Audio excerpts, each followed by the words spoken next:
Today we're going to be creating the papers that we're going to be using to create our bird collages. So today you want to start by choosing two different colored sheets of paper. The color choice is up to you, but two different pieces. Once you have chosen your two pieces, the first thing we want to do is we want to fold each of these into 4 equal spaces. So I'm going to take my short edge and fold it to my other short edge. Sometimes we call this the hamburger fold. And then I will open my paper back up and I will fold it the other way to get that hot dog fold, so it's tall and skinny.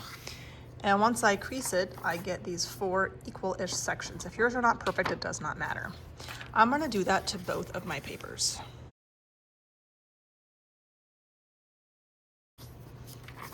Once both of my papers are folded into 4 equal parts, I'm going to use a pencil to go ahead and just write my name on both pieces of paper, as well as my class code.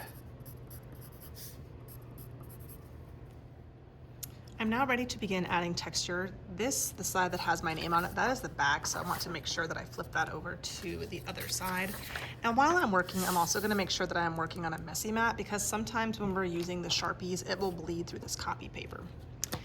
The first texture I'm going to create is using a very simple technique with my Sharpie. I'm going to make lots of small dots.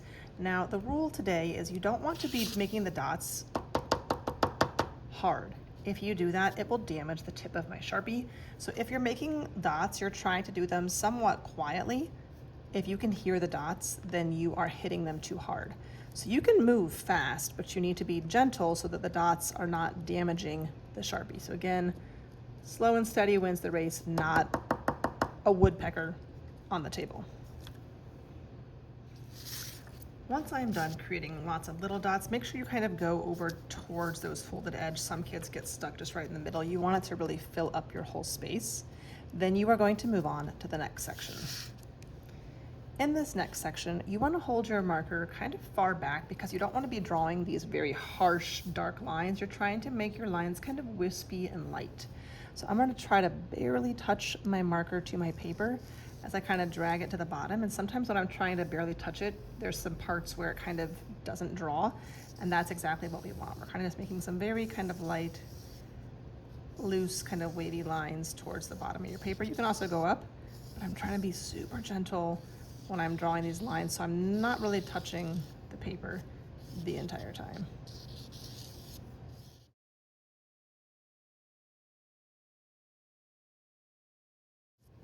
Okay. In my next section, I'm gonna do kind of some bigger ovals, but I don't want these to be really perfect. Some kids sit there and they draw the oval and they color it in really carefully. And if you're doing that, it's gonna take you a very long time to fill up this section. So instead of being really precise, I kind of want you just to be really quick. We are trying to color these ovals in, but it does not need to be perfectly colored in black. It's okay if there are some kind of spaces showing inside that black oval. But we don't want to just draw the oval. We want to make sure we're kind of coloring it or kind of sort of filling it in as quickly as we can. I also do not need mine to be perfectly lined up. It's okay if they are not in a perfect little row. Again, the goal here is to kind of move quick, not sloppy, but kind of fast and imperfect. We don't need these to be perfectly lined up or all the same size. It's okay if some are bigger or smaller. We're just trying to move fast across our paper. And again, notice I'm not holding my marker right here. I kind of have my hand backed up, and that allows me to be a little bit looser and a little bit more free with my drawing utensil. All right, my last section I'm gonna switch. So for my last section, I am not using a Sharpie. I'm gonna actually switch to a paint stick and also a sponge. So I am not drawing directly on my paper with the paint stick. I'm gonna be using the sponge.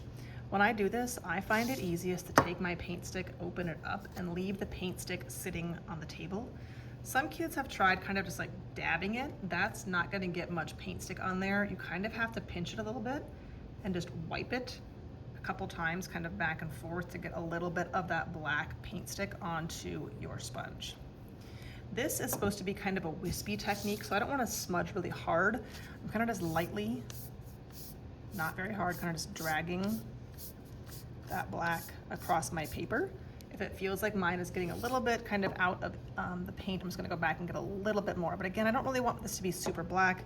It's kind of like these little wispy lines. So I'm not pushing very hard, I'm kind of just lightly dragging it across the paper. And make sure you're going off your edges. Don't worry about getting it on the messy mat. You don't want it to all just be stuck in the middle. Now that I am done with this paper, I'm basically going to repeat kind of the same patterns except for one of them.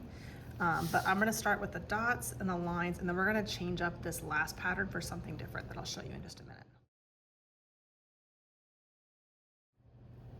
So at this point, my pattern's pretty much matte. The dots, kind of the wispy lines, the paint sticks.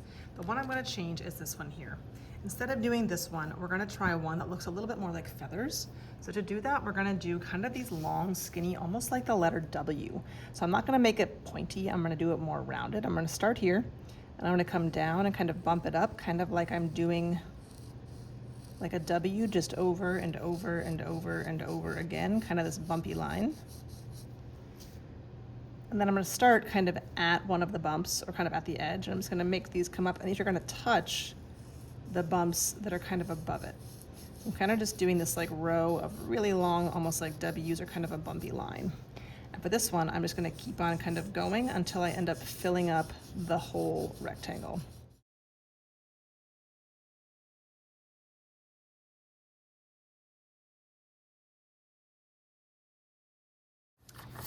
Once you have finished your two kind of patterned papers, then you will set those into your table folders so we can use them for our birds in the next class.